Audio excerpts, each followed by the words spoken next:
Boa noite, Vintage. Vão sentando aí, gente. Vamos ouvir o Evangelho. Jesus é bom, o diabo não presta. E nós estamos reunidos para adorar o Senhor, tá bom? Meu nome é Jackson, eu sou um dos pastores dessa igreja. E eu estou muito empolgado aqui para falar o Evangelho para vocês hoje. Quem trouxe uma Bíblia, já abre a sua Bíblia aí. Em Mateus, Evangelho de Mateus, é o primeiro livro, a primeira carta do Novo Testamento, né? Então é Mateus capítulo 5, o verso 13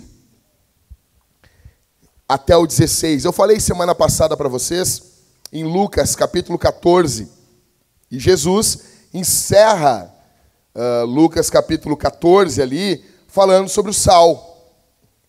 Vocês se lembram? Sabe o que frustra um pastor? É pessoas verem La Casa de Papel durante a semana e não lembrar do sermão. Deixa eu dizer uma coisa aqui. Se você vê La Casa de Papel, eu não quero ser teu amigo. Por favor, que série bem ruim. A Mariane vai me matar. Mariane, tudo que tu indica é bom, menos La Casa de Papel. Eu tentei. A La Casa de Papel eu vi toda a primeira temporada. Então assim, não dá. Não dá. E voltou, e tá todo mundo faceirinho e alegrinho. E, pô, negão, me matei pregando semana passada aqui, cara. Os caras não falam uma coisa do sermão. Aí, bem, La Casa de Papel, por favor, né, gente? Quem é que lembra que eu falei no finalzinho que Jesus fala ali, falei para vocês que o sal, quando ele perde o sabor, ele pode ser jogado pelas ruas, né? Jogado sobre o quê? Isso. Estrume, vulgo, bosta, cocô. É a Bíblia dizendo isso, né? A Bíblia ela foi escrita em grego koiné, ou seja, o grego das ruas, o grego street, freestyle, isso aí. Mas Jesus faz citações freestyle do Antigo Testamento, cara. Sabia disso, Ismael? Sim. As citações de Jesus do Antigo Testamento, elas são sempre livres. Ele, quando vai citar para o jovem rico, ele não cita os 10 mandamentos em ordem. Ele cita os mandamentos de forma aleatória ali, cara. É freestyle mesmo, isso aí mesmo. Gente, vamos lá. Então, Mateus capítulo 5, verso 13 até o verso 16. Vamos ler. E eu prometo para você, não é palavra de política, nós vamos arrumar essas luzes. Essa semana nós vamos botar mais luz aqui. Se não for essa, no máximo na outra. A gente está resolvendo isso aí, tá bom? Colocamos 2 desses negócios aí, que na minha época, como é que era? Ô, Catito, como é que era retroprojetor? Você se lembra disso aí? Quem pegou os cultos dessa época? Tinha alguém, a menina do retroprojetor. Deve ter uns 45 anos agora, né? Né, Catito? A menina do retroprojetor deve estar alguns... Já deve ser vó. Né? Mas você se lembra disso? E daí mudava ali, né? Um negocinho ali. Não, pastor, na minha igreja não tinha. Na minha igreja era inário. Então, era uma igreja mais tradicional, né? Então... Mas a gente colocamos, o Christopher está fazendo um ótimo trabalho de aumentar as letras dos louvores. Cadê o Cris? Não está aqui? Cris, ficou muito bom, Cris. Ficou muito bom. O Cris, que está com a barba feita agora aí, né? Por vontade própria, ele quis tirar os pelos... Por que vocês estão rindo? Ô, Cris. Mas por que isso? Bom, vamos lá, gente. Desculpa, Cris. Pessoal que está ouvindo isso aqui, o Cris é o Cris. Cris é um dos diáconos aqui da igreja, solteiro, homem de Deus e namorando. Verso 13 de capítulo 5 de Mateus. Vocês são o sal da terra.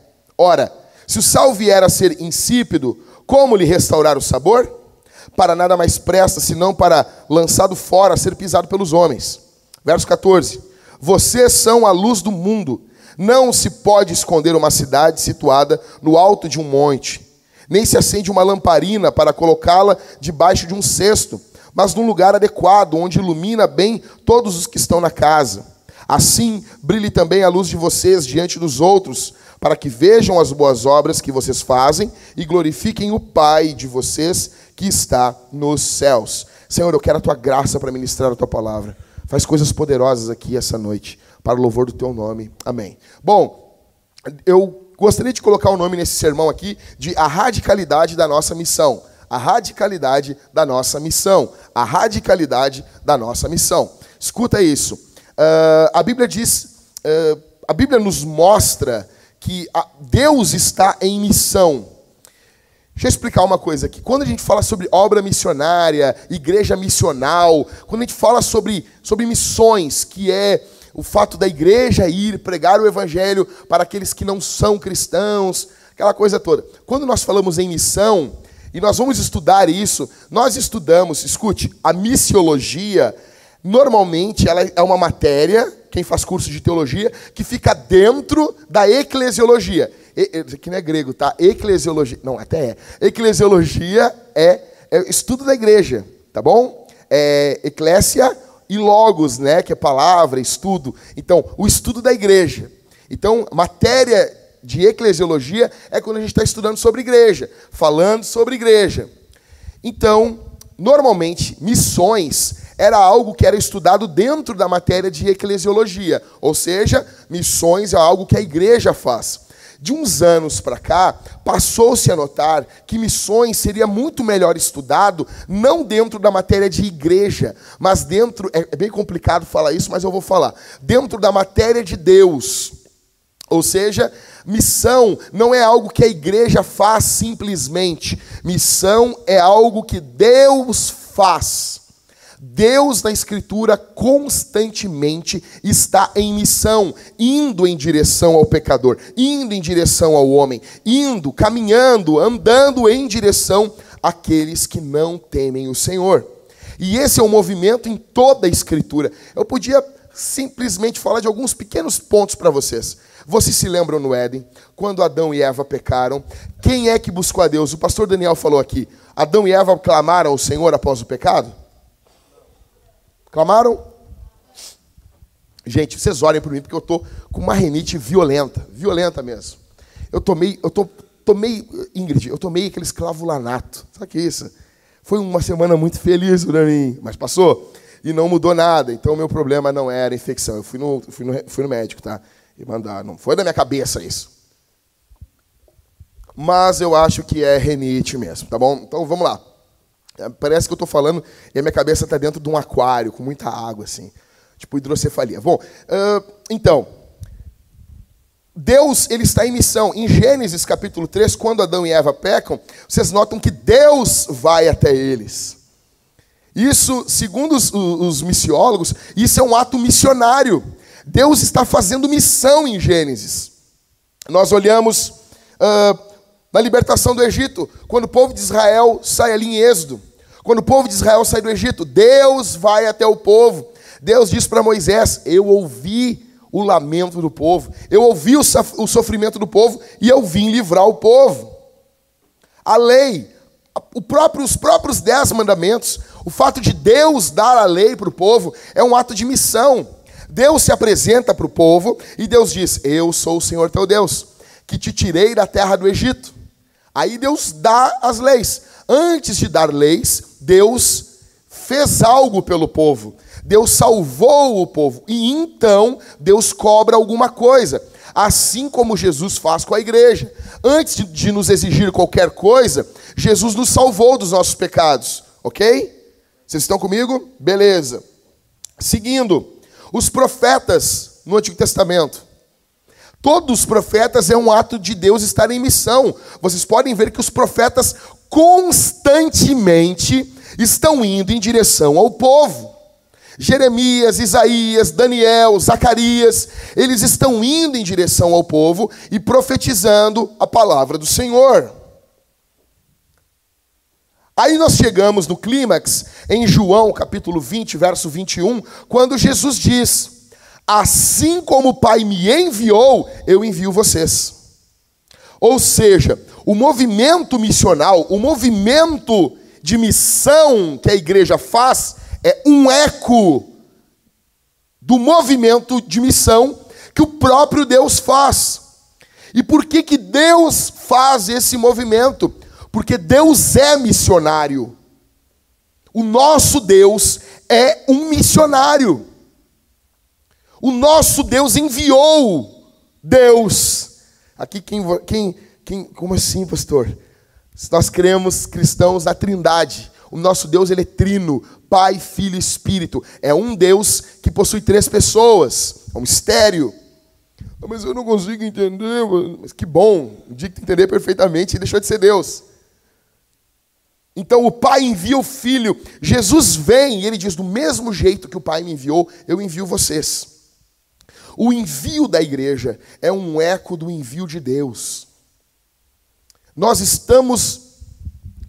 A missão de Deus é algo que nós fazemos parte, não é algo que nós fazemos. A missão não é nossa. Deus está em movimento em direção aos perdidos. A igreja está dentro. Então deixa eu dizer uma coisa. Deus vai alcançar os eleitos. Deus vai alcançar os povos não alcançados. Deus vai salvar. A questão é se estamos dentro ou não. Deus está indo em direção ao povo. Por isso, gente, que uma forma prática, há uma importância muito grande de nós venhamos a colocar à disposição, dispor aqui na igreja, e não aqui apenas, mas na missão, 3 coisas: o nosso tempo, os nossos talentos e as nossas finanças. São 3 áreas da nossa vida que Deus usa para estar em missão no nosso tempo. É a forma de nós nos conectarmos com a missão de Deus. Tempo. Gente, na boa, vamos lá. Quando a gente fala de tempo na nossa geração, cara, as pessoas não têm tempo. Deixa eu dizer uma coisa para vocês aqui, e o que eu vou falar não é para dar canelada em ninguém. Eu não estou pensando em ninguém. Eu não pensei em ninguém quando escrevi esse texto aqui, esse esboço. Mas eu estou falando de forma livre, isso aqui com base no que eu vivo há 21 anos seguindo Jesus. Gente, uma coisa que eu fico abismado, é que as pessoas fazem assim, ó. Minha filha vai fazer 1 ano, o aniversário dela cai numa segunda-feira, ou numa quarta, não me lembro. Imagina se eu marco agora o aniversário dela na segunda, às 9h30 da manhã, aniversário de 1 ano da minha filha. Não vão faltar, hein, gente? 9h30 da manhã, segunda-feira, aniversário da minha primogênita. As pessoas, não, pastor, mas é que eu não posso. Por que que tu não pode? E vou me ofender. Por que que tu não pode? Porque eu trabalho. E das pessoas, não, nós entendemos. Aí marcamos o aniversário de qualquer arranhento no domingo, e não vou no culto porque... Já notou? Como na prática o culto ele não tem valor para nós. Nós não valorizamos. Eu disse aqui antes na devocional, se nós tivéssemos ideia que nós estamos diante do Rei dos Reis e Senhor dos Senhores, que nós estamos cantando diante do Senhor, você tem que imaginar aqui no púlpito como se tivesse um trono brilhando, o Senhor Deus, o próprio Jesus Cristo sentado nesse trono, recebendo tua adoração. Nós cantaríamos de forma diferente. Mas imagina isso. Não, o aniversário é no domingo, não tem problema. É num dia do GC missional? GC missional. Não tem problema nenhum. Não há problema. Mas se for no horário do trabalho, tem problema. Por quê? O nosso tempo, o tempo ele revela o que tem valor na nossa vida. A forma como nós dispomos o nosso tempo. A forma como nós organizamos o nosso tempo. Por exemplo, cara... Nós vivemos perdendo e desperdiçando tempo. Você clica para ver um vídeo lá, aí é um vídeo de 12 minutos, só bobagem. Aí tu, vou ver. Passar tempo, perder tempo. Cara, passar tempo. Quem disse que tu tem 12 minutos? Você só clica para ver um vídeo, e daí tu vai ver, às vezes o cara manda um vídeo no WhatsApp, 16 mega, dá um dó de gastar os dados com aquilo ali, cara. E tu clica, é um gato peidando, sabe? As pessoas, vou ver, um vídeo de 4 minutos, beleza. Mas quem disse que tu tem 4 minutos? Nós desperdiçamos o tempo, mas Deus nos deu tempo para nós usarmos na missão. O nosso tempo, ele não é simplesmente nosso. Nós devemos usar o nosso tempo na missão. Talentos. Quantos aqui Deus não deu talentos para vocês? Talentos de artes, talentos musicais, de decoração, pregação, ensino, talentos de ajuda. Quantos aqui não foram chamados por Deus? Quantos que estão aqui essa noite, que o Espírito Santo vem falando no teu ouvido, para você começar a abrir a tua boca durante a semana e pregar o Evangelho, e você tem resistido isso? E você tem resistido duramente o Espírito Santo? Deus deu dons para você, e deixa eu dizer uma coisa aqui. Eu e você daremos conta de todos os dons que ganhamos do Senhor. Todos. O Senhor um dia vai olhar para nós e vai dizer assim: e aí, meu velho? O que tu fez com os teus dons? O que tu fez com os teus dons? Eu vejo muitos jovens saindo do seminário e eles já querem pastorear uma igreja grande, eles querem ter um mega salário, eles querem ser pregadores, e eu pergunto: ei, as praças estão vazias. Se você tem tanta vontade de pregar, por que não pega um caixote e vai e prega numa praça? Quantos de nós que estamos aqui, Deus nos deu talentos, dons, e nós não usamos, nós ignoramos isso. Deixa eu dizer uma coisa: um dia Deus vai cobrar você e eu. Nós estaremos diante do Criador, diante daquele que tudo fez, diante daquele que tudo faz. Diante do Senhor nós daremos conta dos nossos dons. Tem também as finanças. Hoje em dia nós gastamos dinheiro com qualquer coisa. E deixa eu dizer uma coisa aqui.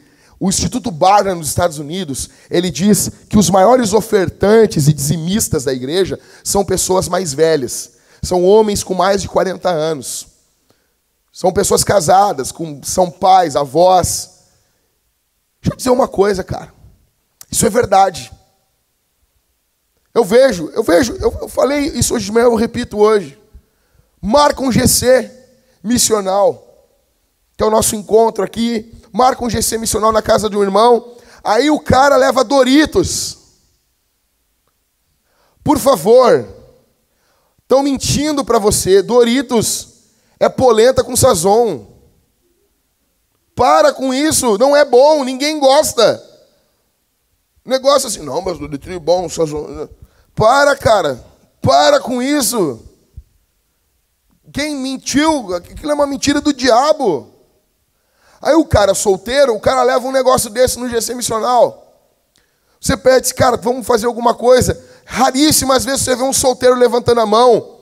É assim, vamos comprar sofá, vamos fazer isso. Eu ajudo com tanto, eu faço isso. Raríssimas vezes. São sempre os homens casados, as mulheres casadas. Mas na hora de comer uma pizza depois do culto, todos têm. Na hora de fazer uma coisa, uma bobagem, todo mundo tem dinheiro. Só que quando envolve missão, dói o nosso bolso. Dói, é difícil. Plantação de igreja é algo difícil. Tempo, talentos e finanças. Dentro disso, nós temos 4 tipos de igreja. Então essa é a forma como Deus se move. Ok, mas Deus se move por intermédio da igreja. A igreja é o corpo de Cristo. A igreja é o corpo de Jesus. Existe um tipo de igreja, e a igreja é contra a cultura. Tudo que a cultura faz está ruim. Tudo que a cultura faz está horrível. Rede Globo não presta, mas não presta mesmo, né? Rede Globo não presta. As novelas... Eu acredito que ninguém aqui vê novela da Globo, por favor. Os caras chegam para mim e dizem assim: pastor, eu vim de uma igreja que o pastor dizia que as novelas da Globo, elas eram consagradas ao diabo, e tinham porões da Globo, e elas eram consagradas ao diabo. Daí eu fico bem sério assim: mas elas são mesmo? E o cara, mano, como assim, pastor? O cara acha que eu vou pegar? Não, vem capaz, não tem problema não. Óbvio, é óbvio que é um lixo. Mas beleza, novela da Globo, Rede Globo não... Aí o irmão Mel, o Gibson, ele faz um filme chamado A Paixão de Cristo. Daí as pessoas, não presta também. Pô, mas daí nada é bom. Mas daí nada presta. Está tudo errado. Então nós somos uma igreja contracultural. Daí o que nós fazemos? Nós vamos um dia montar um bunker aqui na igreja. Vamos ter um bunker muito violento na Vintage.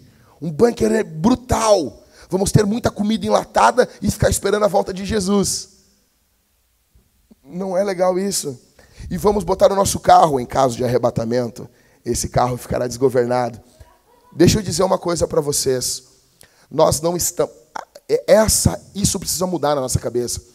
Nós não estamos atrás de um escapismo do mundo. Nós não estamos atrás de uma fuga do mundo. A volta de Jesus não vai ser uma fuga da igreja. Não vai ser o momento que a igreja vai fugir do mundo. Ah, pastor, tu não crê no arrebatamento? Eu creio na volta de Jesus. Só que a volta de Jesus ela não vai ser invisível. A Bíblia diz que todo olho o verá. Todo olho vai ver quando ele voltar.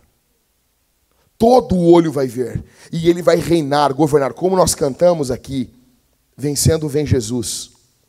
Nós estaremos junto com Jesus quando ele começar a restaurar todas as coisas. Quando ele julgar grandes e pequenos. Eu creio na volta de Jesus. A igreja se encontra com ele, sim. Tessalonicenses fala em arrebatamento. Mas não vai ser uma coisa que, sumimos e tá, cadê Jesus? Jesus não voltou. Jesus estará voltando. Nós nos encontraremos com ele nos ares, disse Paulo. Todo olho vai ver, assim como o relâmpago que sai do ocidente e se mostra no oriente. Todo, assim há de ser a vinda do Filho do Homem. Nós não estamos atrás de um escapismo do mundo. Nós queremos que o nome de Jesus triunfe. Nós queremos a volta do unigênito de Deus, porque nós queremos que a glória, a fama do nome dele. Mas não estamos desesperados atrás de um escapismo. Não estamos lutando contra tudo que a cultura faz. Nós entendemos que existem coisas que a cultura faz que é boa e existem coisas que a cultura faz que é má. Porque a cultura, ela reflete a queda, que é loucura, rebelião contra Deus, e ela reflete, de certa forma, também a graça de Deus, porque o Senhor é o Criador de tudo. Então, não somos uma igreja contracultural. Aí tem um outro extremo. Se tem a igreja contracultural, que está tudo errado, tem a igreja que abraça a cultura. Ai, cultura, vem cá, dá um abracinho. Aí tudo que a cultura faz é bonito. Tudo que o mundo está fazendo é legal. Aí está tudo certo, está tudo belo, está tudo bonito, não tem problema. Temos que olhar o lado positivo. Só um pouquinho. Isso é uma manifestação da queda. Aí a igreja vai e abraça a cultura. A cultura e abraça. Nossa, nós estamos juntas. Não. Se você elogia a cultura para ganhar o aplauso dela, você corre o risco de cedo ou tarde trair a cruz de Cristo. Escute isso. Você acaba traindo a cruz de Jesus. Aí tem o terceiro tipo de igreja, que é a igreja sobre a cultura. Ela vive uma outra cultura louca. Tu chega na igreja, o cara, e aí, varão? E aí, varão?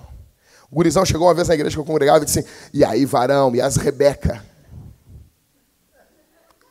Como assim? Como assim? Em vez de dizer, pô, e as gurias, como é que tá as gurias da igreja aí? O cara, e aí, varão? E as Rebeca, como é que estão as Rebeca? A zinga. Evangeliquez, né? O crentez. Aí a gente cria uma cultura de gueto, entendeu? Aí a gente tem tudo nosso gueto. Não, eu não vou ver esse programa aí de show de calouros. Eu vou ver o Troféu Promessa.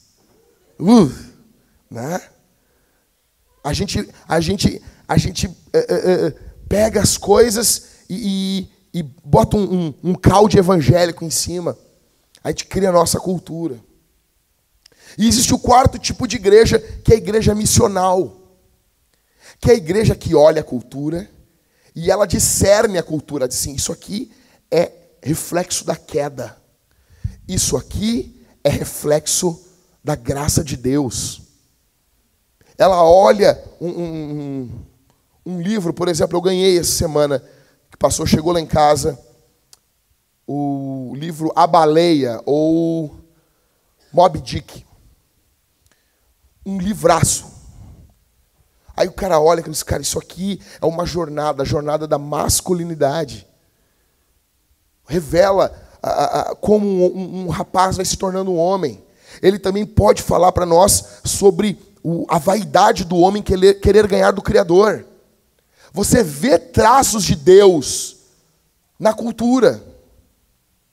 Você vê traços do Senhor, mas você também vê traços da queda. Você também vê que a cultura está estragada, ela precisa de redenção.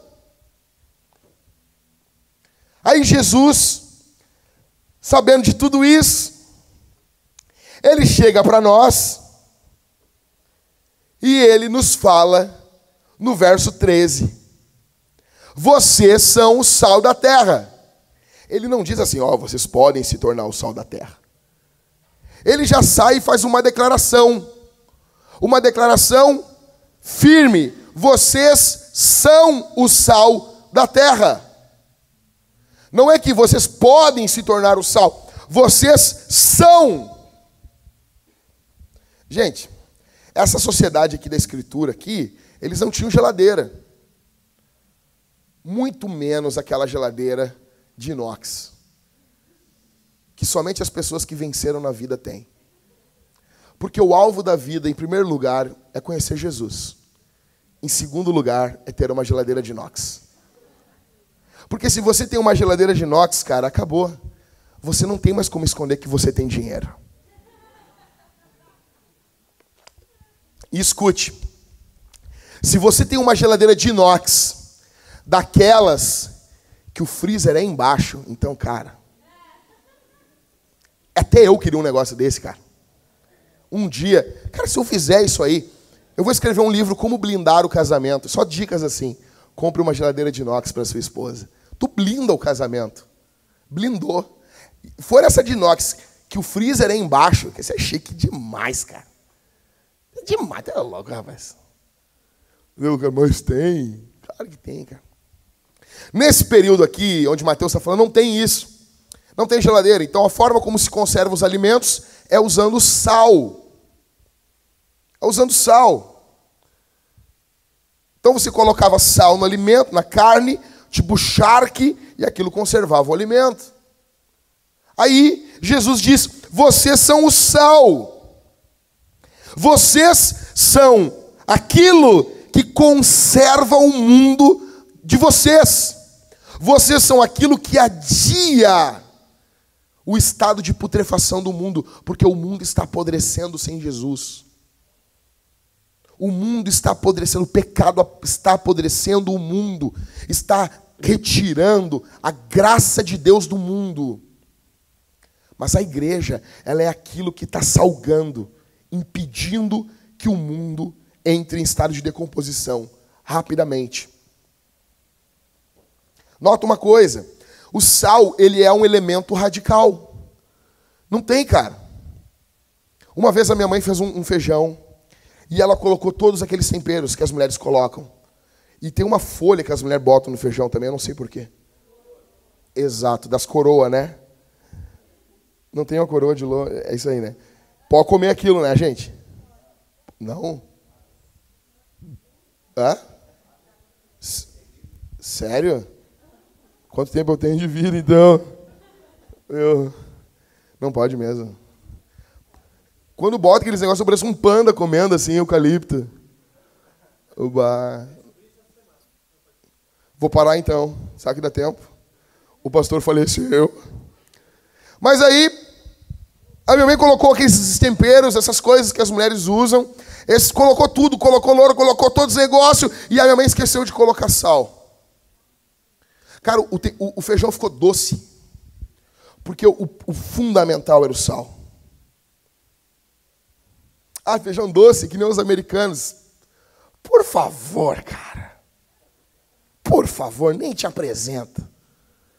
Tu vê que os caras comem aqueles negócios no The Walking Dead, um apocalipse zumbi. Aí o negócio é tão ruim que só sobra aquilo, velho. Tu acha que os caras que estão no The Walking Dead pudessem comer uma feijoada carioca lá, eles iam comer aquilo ou eles iam comer aqueles bagulho desmaiado lá, cobridor de latas, por favor. E a minha mãe fez e ficou horrível aquele feijão. Horrível. Porque faltou o sal.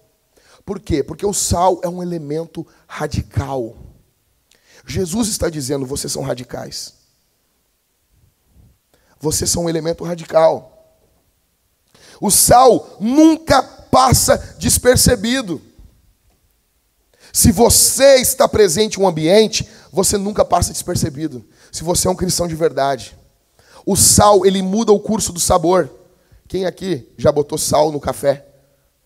Ninguém? E aí, conta para nós, como é que foi? Mudou, exato. A morte vai ter um gosto de café com sal. Ou seja, mudou o curso do sabor. Se você bota sal, é outra coisa. O que Jesus está dizendo é que quando a igreja está presente, a coisa é diferente. Tem que ser diferente. Vocês são o sal. O sal é inconfundível. Você não come sal e diz, acho que é açúcar. Não tem. Não tem. Não, pastor, mas tem uns temperos lá que a minha mãe usa, mas é porque tem sal no tempero. Mas o sal, ele é um elemento inconfundível. O sal, ele é um elemento insubstituível. Nenhuma ONG, nenhum partido político substitui a igreja de Jesus. Ninguém substitui o povo de Deus nesse mundo. Jesus está dizendo, vocês são o sal. Ele está dizendo, vocês são insubstituíveis nesse mundo. Deus não tem plano B. Deus não tem um plano B. Não tem. Cara, o foco aqui é tempero. O foco é uma igreja que tempera. Cara, e vamos dizer um negócio aqui para nós. O mundo não é radical no seu pecado. A gente fica todo cheio de dedo para falar as coisas, para dizer, isso aqui vai ofender, não quero ofender. Tudo bem, uma vez aqui outra, mas só um pouquinho. O mundo não tem problema nenhum em ofender a gente. O mundo não tem problema nenhum em ofender família, ofender criança, ofender idoso. Ele não tem problema nenhum com isso. Por que nós não vamos ofender com o evangelho? Eu pergunto para você, por que não? Eles ofendem a Deus o tempo todo. Que se ofendam. Que se dane. Literalmente. Qual a razão, eu pergunto para você? Para você ter vergonha de falar de Jesus. Qual a razão para você ter vergonha de carregar a sua Bíblia? Hoje nós temos uma raça de crente que não carrega a Bíblia. Mas eu tenho no meu celular. Quando tu leu a Bíblia no seu celular, cara? Vamos ler a Bíblia no celular. Qual a razão de não querermos ser confundidos com o povo do livro? O povo do livro da capa preta? Qual o problema? Qual o problema? Por que você tem tanto medinho para falar de Jesus? Escute. Se você não tempera o mundo, se você não é insubstituível, se você não muda o curso do sabor no seu trabalho, se você não, em algum momento, não consegue passar despercebido, se você no dia a dia passa a ser confundido com outro, se as pessoas não procuram você nunca, há uma grande probabilidade de você não estar salgando. Aí Jesus diz, para que vai servir? Não tem serventia nenhuma. Então, em primeiro lugar, ele fala, vocês são o sal. Em segundo lugar, versos 14 ao 16, ele fala um segundo elemento. Vocês são o quê? A luz. Verso 14, perdão. Vocês são a luz do mundo. J.C. Ryle diz, se é luz, não é treva. Se é luz, não é treva. Tua vida é de luz ou de treva? tua vida ilumina ou traz treva para o lugar onde você está? É luz ou treva? Se é luz, não tem como esconder. Você consegue esconder? Cara, eu não consigo entender. Os caras vivem 1000 anos com a pessoa, depois de 15 anos que o cara descobre que o outro cara era crente. Como isso? 007. Como é que tu consegue? Agente secreto do céu. Como que tu consegue? Ou Ethan Hunt celestial. Como? Como? Por favor. Não tem como esconder. A luz guia. A luz reanima. A luz também é um elemento radical. Olha aqui comigo, gente. Cara, a luz nunca passa despercebida. Se tem luz, não passa despercebida. Aí alguém diz assim, pastor, mas a minha luzinha é tão fraca. É tão fraca. É tanta treva no mundo. É tanta treva no mundo. É tanta treva no mundo. Pessoal, desliga a luz lá do fundo, por favor, da entrada da igreja aí. Desliga a luz para nós também aqui, Mateus. Desliga lá na frente, pessoal. Olha isso aqui. Desliga a outra. Olha isso. Uma luzinha. Olha isso. Olha como ilumina. O ambiente está em trevas. O ambiente está totalmente escuro. Mas uma luzinha faz toda a diferença. Uma pequena luz. Uma pequena luz faz toda a diferença. Pode ligar, Mateus.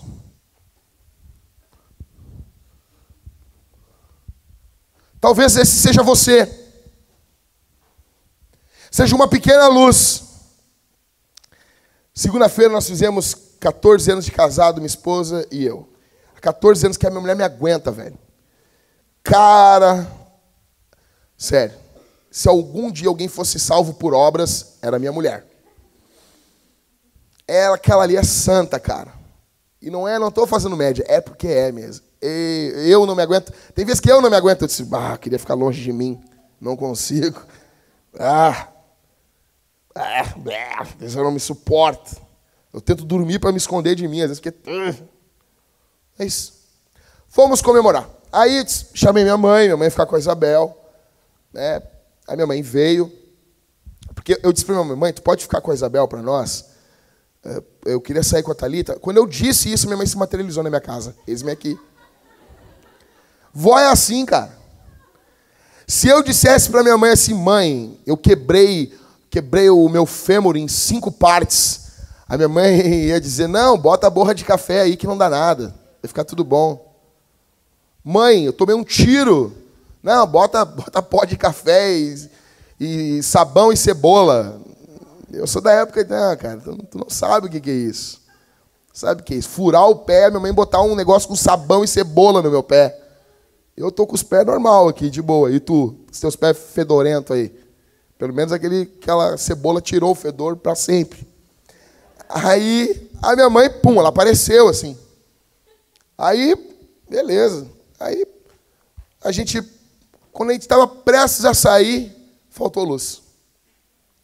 A Thalita ligou o celular, essa luzinha aqui, cara.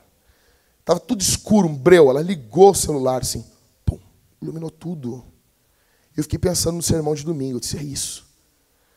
Não importa a quantidade de trevas que o mundo esteja. Se tiver um servo de Deus, ele é luz naquele ambiente. Você é luz nesse local. Você é luz nesse lugar. Talvez a tua luz não seja tão forte. Talvez a tua luz seja um pouco mais fraca. Mas ela faz toda a diferença. Em um ambiente, aqui, agora, faz toda a diferença. Tem luz? Não faz tanta diferença. Agora, quando estamos com tudo desligado, sem luz alguma, faz total diferença. Jesus está dizendo, vocês são a luz do mundo. Agora tem uma coisa, a luz ela revela. A luz ela expõe. A luz ela denuncia. A luz ela denuncia o pecado do mundo. A tua vida precisa denunciar a maldade do mundo. E aí? Quantos querem isso? O foco aqui da luz, note, é influência, boas obras, onde todos podem ver. Essa luz ilumina todos, não é algum só. Não é só quem você quer, não é só aqueles que parecem com você. Alguns exemplos de radicalidade na Bíblia. Primeiro, o próprio Jesus. Jesus chega e ele é extremamente radical. Eu pregando o evangelho esse final de semana que passou, e eu estava falando para o meu irmão. Meu irmão ficou na minha casa até 5 da manhã, e eu disse para ele assim, mano, digamos que Deus viesse ao mundo. Digamos que ele viesse. Tu acha que ele perturbaria as pessoas? E meu irmão, claro que sim. Ele ia perturbar as pessoas, né? Meu irmão, claro. Ok. E tu não acha também que as pessoas ficariam iradas com ele? E ele, sim. E tu acha que as pessoas não teriam vontade de matar ele? E ele, é. E por ele ser Deus, se ele fosse morto, tu acha que ele conseguiria ficar morto? Ou ele venceria a morte? Aí ele sorriu, ele ia vencer a morte. Eu, ok. E tu não acha que esse evento ia dividir a história? A história ia ser dividida antes e depois desse evento? Aí ele, sim. Eu disse, pois bem, nós estamos há 2019 anos, 2019 anos depois de Cristo. Dividiu a história. Deus, ele é radical. O que é pecado é pecado. O que é amor é amor. O que é graça. Ele é radical em amar. Ele é radical em curar. Ele é radical em salvar. Ele é radical em condenar. O nosso Deus, o próprio Jesus nos mostra isso. Os profetas do Antigo Testamento, a mesma coisa. O Evangelho é uma mensagem radical. Você chega para o cara e diz assim, ei, cara, você precisa se arrepender dos seus pecados, porque você está perecendo. Você está indo para o inferno. Sabe o que é isso? Dizer isso para a pessoa. Como assim? Quem tu pensa que tu é? Seu chimbungo, falar um troço desse para mim? Você tem que falar isso aí. O Evangelho é uma mensagem radical. A igreja é uma comunidade radical. Em um mundo líquido, em um mundo de relacionamentos líquidos, que começam hoje e terminam amanhã, nós estamos unidos pelos laços do Calvário. Nós estamos unidos pelo que Jesus fez na cruz do Calvário. Cara, essa é uma comunidade radical. De pessoas imperfeitas, falhas, pecadoras, mas que escolheram e abraçaram a vida comunitária à luz do Evangelho. Porque Deus as chamou para uma vida diferente da vida individualista do mundo. Uma comunidade radical. A igreja. Ok, o que eu faço? Em primeiro lugar, seja você radical. O problema é que a gente ouve isso aqui, o fulano tem que ser, o fulano... Não, cara, eu estou falando para você. Em primeiro lugar, cuida de ti mesmo. 1 Timóteo 4,16. Tem cuidado de ti mesmo. Em segundo lugar, influencia os outros. Influencia. Agora pense comigo, João Batista. Pensa comigo, cara. O cara está profetizando, está com o ministério bombando, quase que vai ser convidado para pregar numa conferência de avivamento lá da Galileia. Aí ele olha para Herodes e diz, Herodes, essa mulher não te pertence. E aí? E aí, cara? Podia estar de boa com o político da época. Essa mulher não te pertence. Aí Herodes se perturba, tem toda aquela trama, eles prendem João Batista. A história diz que João Batista ficou preso debaixo do trono de Herodes, que era uma prisão onde ficava preso os reis que eram capturados. Era uma forma de humilhar. Ficava o trono por cima e a prisão lá embaixo. A história diz que João Batista gritou tanto, que ele perturbou Herodes, ao ponto de adiantarem a morte dele. Ele gritava dia e noite, Herodes, essa mulher não te pertence. Mas como vamos fazer isso? Como? Se o cara tem uma mulher numa outra igreja, ele abandona a mulher e vem visitar a nossa igreja e quer congregar aqui conosco, achando que está tudo de boa. Está na outra igreja, largou a mulher, traiu, pegou uma outra sem vergonha, uma chinelona. Aí eles vêm visitar a Vintage. Ele vem visitar aqui. Aí vem, não, eu quero congregar aqui. Como isso? Como isso? Aí as igrejas aceitam, não tem problema, porque o importante mesmo é o dízimo. Como assim, cara? Como vamos fazer? Como vamos honrar homens como João Batista? Se nossas esposas muitas vezes são tratadas como lixo. Como? Como? Como vamos viver o evangelho, viver a vida cristã, melhor dizendo, no tempo do hoje? E tudo para nós é difícil. Tudo para nós é um peso. Quando os cristãos falavam esse texto aqui, no Império Romano Antigo, e eles diziam, eu sou a luz do mundo, sabe o que Nero fez com eles? Sabe o que Nero fez? Nero pegou eles, colocou eles em estacas, no quintal da sua casa, colocou tecidos, jogou querosene, e tocou fogo, e disse, vocês são a luz do mundo, então ilumine o meu quintal. Colocou os crentes vivos, iluminando o quintal, eles morriam cantando, teus e meus irmãos. Mas hoje, tudo é um parto para nós. Tudo é difícil. Porque o cachorro do primo do bandido, não, eu preciso, não, mas veja bem. Tudo é difícil. Os crentes do regime de Fidel Castro, os pastores que foram mortos, fuzilados por Fidel Castro e seus capangas. Senão, o comunismo é diabólico. Eu não estou falando aqui de política, estou falando do evangelho. E não há nada no mundo que faça mais oposição, nenhum sistema que faça mais oposição ao cristianismo do que o comunismo. É assim diabólico. Pegavam os pastores em Cuba, eles colocavam sacos e colocavam ratos dentro, e eles amarravam, os ratos ficavam mordendo o rosto, a cabeça dos pastores. E eles não negavam a fé em Jesus. Eles não negavam a fé em Jesus. Quantos homens, como Richard Rembrandt, que escreveu no livro Torturado por Amor a Cristo, quando ele conta no período da Romênia comunista, quando os comunistas faziam os pastores que estavam presos cear com fezes e urina.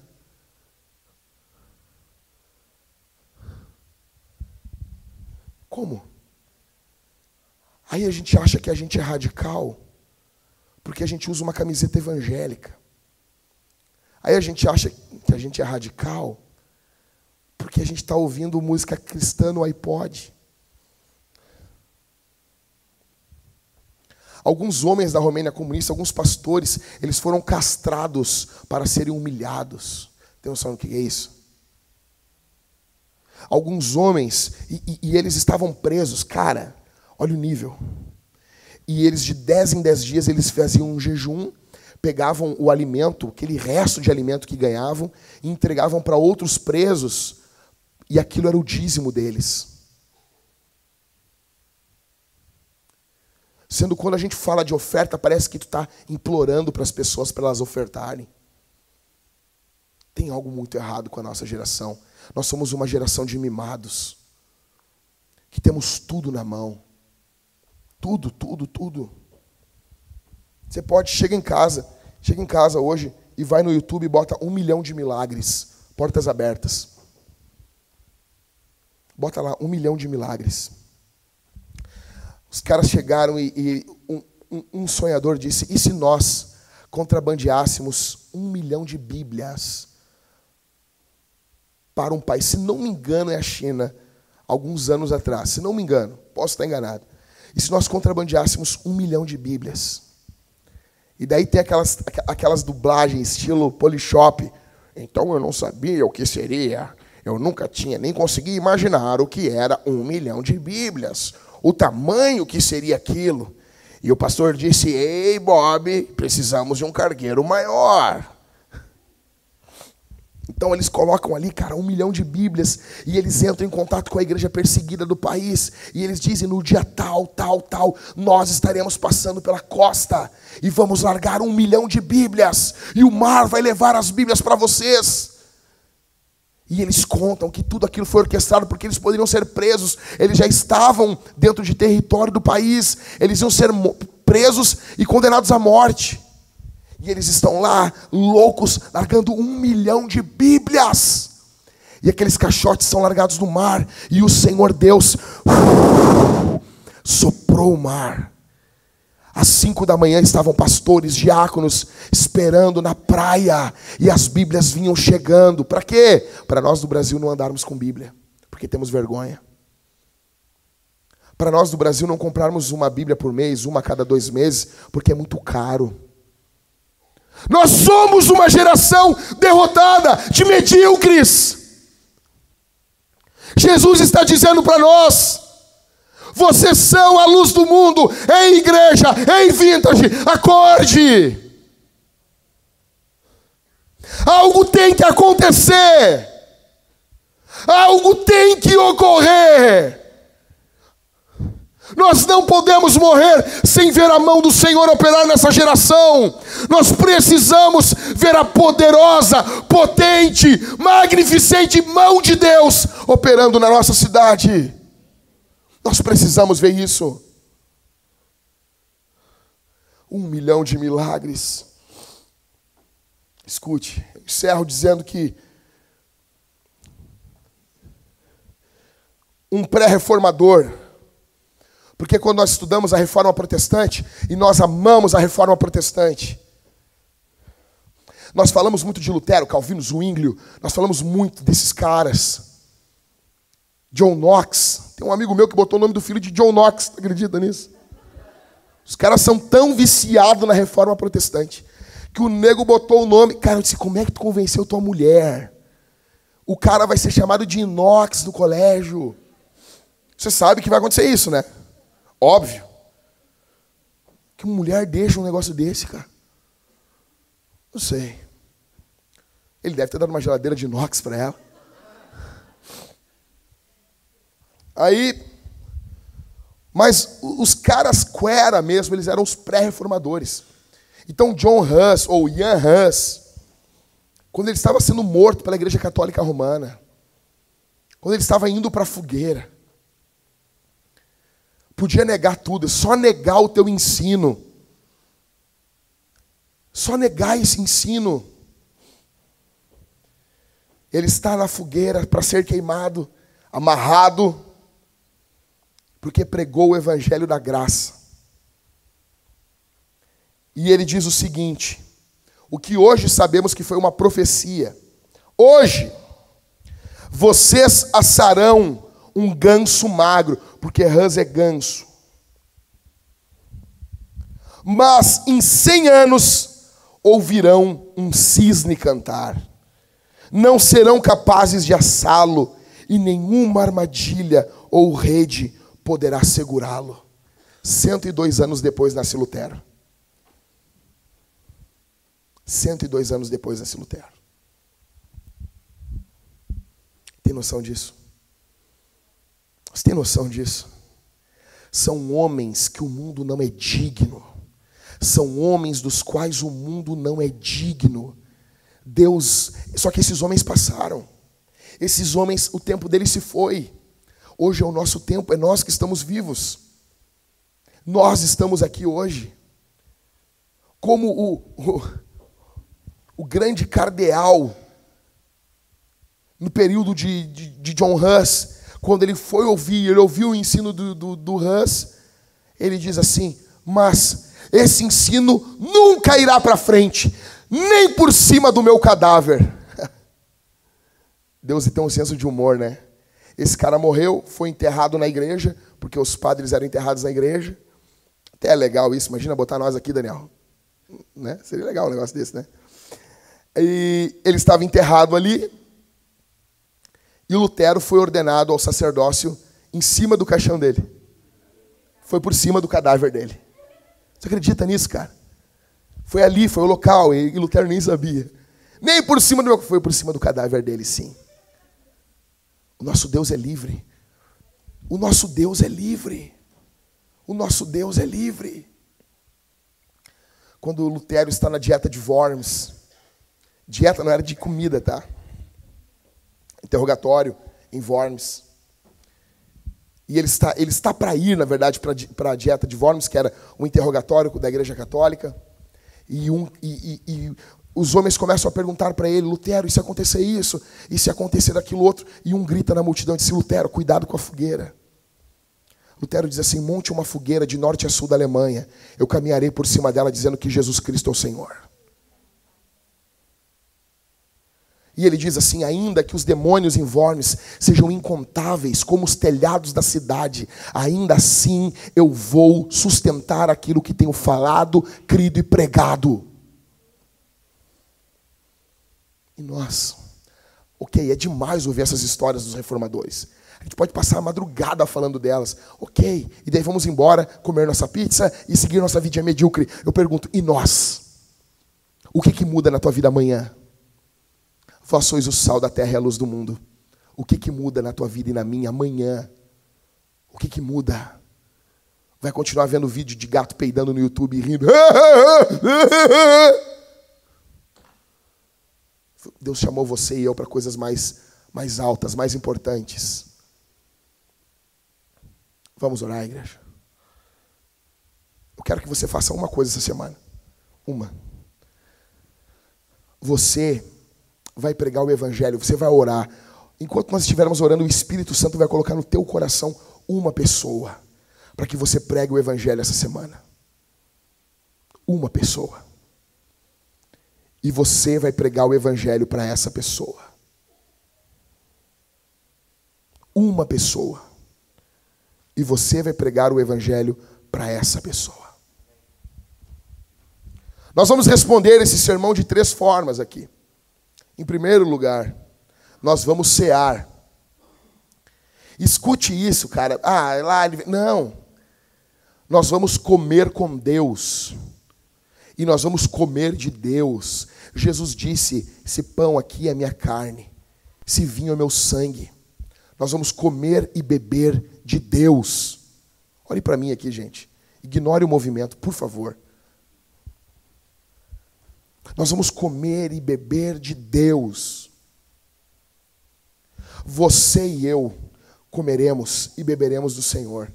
Quem? Aqueles que estão em comunhão com a igreja. Você que congrega em algum lugar.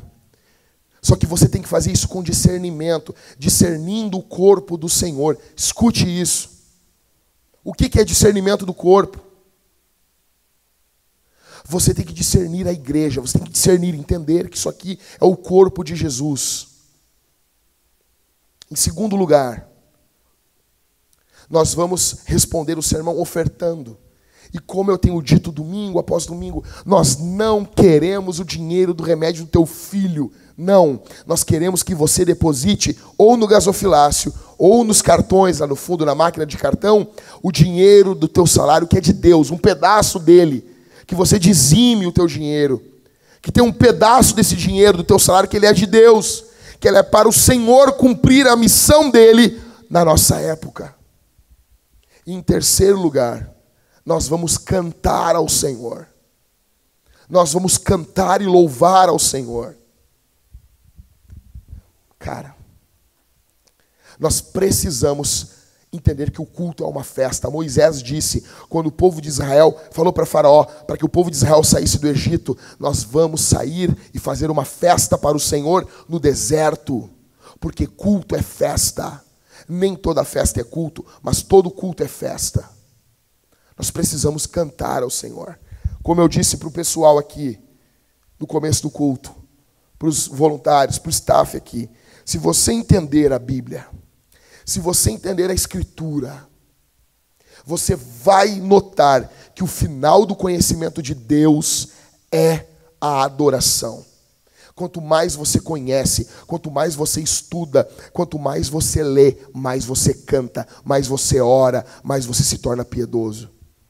O final de toda teologia, de toda pregação, de toda aula, qualquer coisa que envolva explicação da Bíblia, deve envolver louvor. Por isso que sempre encerramos o culto aqui com canção. Por isso que em casa, quando encerramos o culto, encerramos com canção. Eu quero orar por você nesse momento.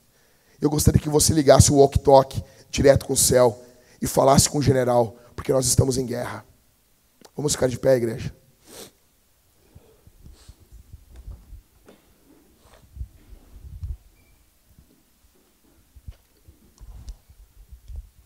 Feche os olhos. Vamos orar. Vamos orar. Eu peço que você levante suas mãos, levante sua voz e comece a orar. Vamos orar. Senhor Deus, obrigado pela tua palavra. Obrigado pelo teu evangelho. Obrigado porque o Senhor fala na nossa língua. O Senhor fala na língua que nós entendemos. Senhor, eu oro por cada um dos meus irmãos que estão aqui. O Senhor diz que nós somos sal e luz. No nome de Jesus, que haja um avivamento poderoso aqui, essa noite. Que o Senhor Deus nos impulsione, que nossa vida venha ter um significado extremo no nome santo e poderoso de Jesus. Em nome de Jesus, derrama a tua glória, a tua graça, teu poder sobre nossas vidas. Em nome de Jesus, Senhor, vem sobre nós. Vem sobre nós, Divino Espírito. Derrama o teu poder sobre nós, nos aviva em nome de Jesus. Não permita, Senhor, que venhamos morrer nessa cidade sem ver tua poderosa mão operando, sem ver o Senhor salvando, sem termos a grata alegria de levarmos pecadores para o batismo, de vermos pessoas sendo conduzidas na vida cristã, em nome de Jesus. Em nome de Jesus, que sejamos sal e luz, Senhor. Nos aviva pelo poder do nome de Jesus, pelo poder do Evangelho. Derrama teu poder sobre nossas vidas, nos constrange a te amarmos mais. Ó Deus, que esses exemplos que falei aqui não sejam apenas exemplos legais, mas que isso venha impactar e nos dar mais desejo de te seguir, de te servir, em nome de Jesus. Que nosso tempo seja teu, que nossos talentos sejam teus, que nossas finanças sejam tuas, para o avanço do teu reino, em nome de Jesus. Avança o teu reino, Senhor, que tua igreja avance, que o inferno recue, que tua graça venha sobre nós. Ó Deus, derrama teu poder, que os nossos jovens profetizem, que os nossos velhos tenham visões, em nome de Jesus Cristo, Senhor. Derrama teu Espírito sobre nós. Derrama teu Espírito sobre nós. Derrama teu Espírito sobre nós. Derrama teu Espírito sobre nós, em nome de Jesus, em nome de Jesus, em nome de Jesus, Senhor, em nome de Jesus. Nos faz uma geração de inconformados com a mediocridade da nossa vida, em nome de Jesus, em nome de Jesus, em nome do Senhor, no nome de Jesus.